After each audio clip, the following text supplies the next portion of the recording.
नमस्कार, आप देख रहे हैं सी न्यूज भारत। मैं हूं आपके साथ प्रिया श्रीवास्तव। वक्त हो गया मध्य प्रदेश बुलेटिन का, जहां बात करेंगे मध्य प्रदेश की खास और चुनिंदा खबरों पर। शुरुआत करेंगे आगरमालवा से, जो देवी अहिल्या विश्वविद्यालय में सिंथेटिक ट्रैक पर आयोजित 5वीं स्टेट मास्टर्स गेम्स प्रतियोगिता में जिले के 63 वर्षीय धावक तुलसीराम प्रजापति ने 400 मीटर स्प्रिंट रेस में बता दें कि गोल्ड और 100 मीटर स्प्रिंट रेस में ब्रॉन्ज मेडल जीता। ये रिपोर्ट देखिए।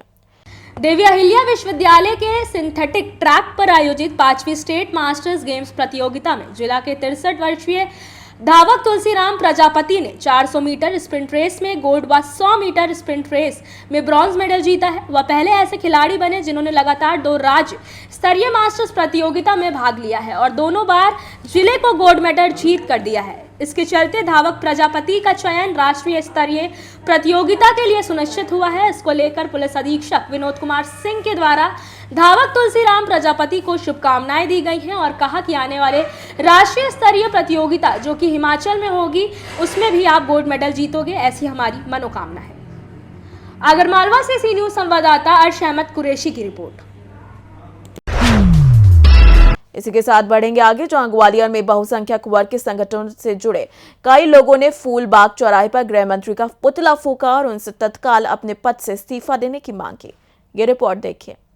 इसी के साथ बढ़ेंगे आगे, विदिशा से खबर है, जहां खराब सोयाबीन का खेल जारी है, जहां किसानों के दर्द पर ढुलाई में तड़कम चल रहा है।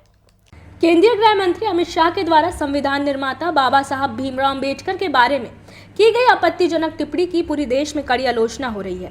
इसी को लेकर ग्वालियर में बहुसंख्यक वर्ग के संगठनों से जुड़े कई लोगों ने फूलबाग चौराहे पर गृह मंत्री का पुतला फूंका और उनसे तत्काल अपने पद से इस्तीफा देने की मांग की।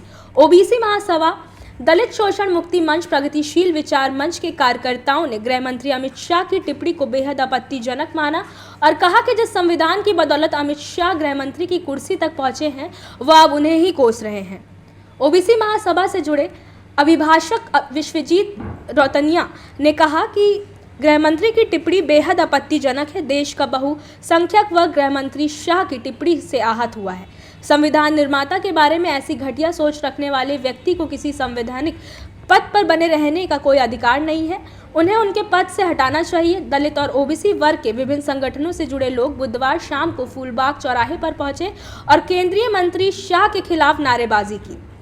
किसका पुतला दहन किया, आज क्या मांगे थी आपकी? क्या देखिए, देश के गृह मंत्री अमित शाह जी का पुतला यहाँ जलाया गया है। ग्वालियर शहर के ओबीसी महासभा, दलित शोषण मुक्ति मंच एवं तमाम सारे प्रगतिशील जो है वैचारिक लोगों के द्वारा इस दुर्भाग्य के देश के संविधान जो बाबा साहब के द्वारा लिखा गया, जिस संविधान की बदौलत, जो संविधान के नियम अनुसार देश के गृह मंत्री पद तक पहुँचे, उस संविधान के रचयिता बाबा साहब का अपमान जो है संसद भवन में जो देश के गृह मंत्री करने का काम करते हैं, बयानबाजी करने का काम करते हैं, उन्होंने जो है बाबा साहब के नाम का नाम लेते हुए जो है कि आजकल के लोग अम्बेडकर करते रहते हैं, इस तरीके का बाबा साहब के खिलाफ जो है टिप्पणी करने का काम किया। और अमित शाह के खिलाफ बाबा साहब के सम्मान में, संविधान के सम्मान में हमने देश के गृह मंत्री का पुतला जलाने का काम किया और ये पुतला जलाते हुए हमने ये मांग की है कि देश के गृह मंत्री को अपने पद पर रहने का कोई अधिकार नहीं है। उन्हें तत्काल प्रभाव से जो है इस्तीफा दे देना चाहिए, क्योंकि वो देश के गृह मंत्री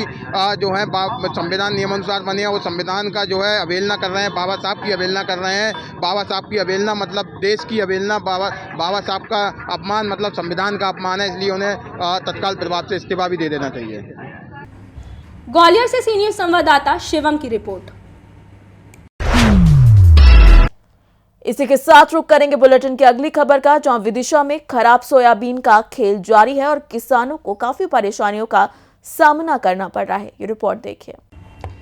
विदिशा के शमशाबाद के नटेरन से, जहां वेयर हाउस पर सोयाबीन की ढुलाई में अनियमितता का मामला सामने आया है, जिसमें किसने की मेहनत पर सवाल खड़ा कर दिया है। सोयाबीन तने की प्रक्रिया में न केवल मानकों की धोखाधड़ी हो रही है, बल्कि शिकायतों के अनुसार खराब सोयाबीन की ढुलाई को प्राथमिकता दी जा रही है। किसानों का आरोप है कि रात में तुलाई का माहौल कुछ और ही होता है।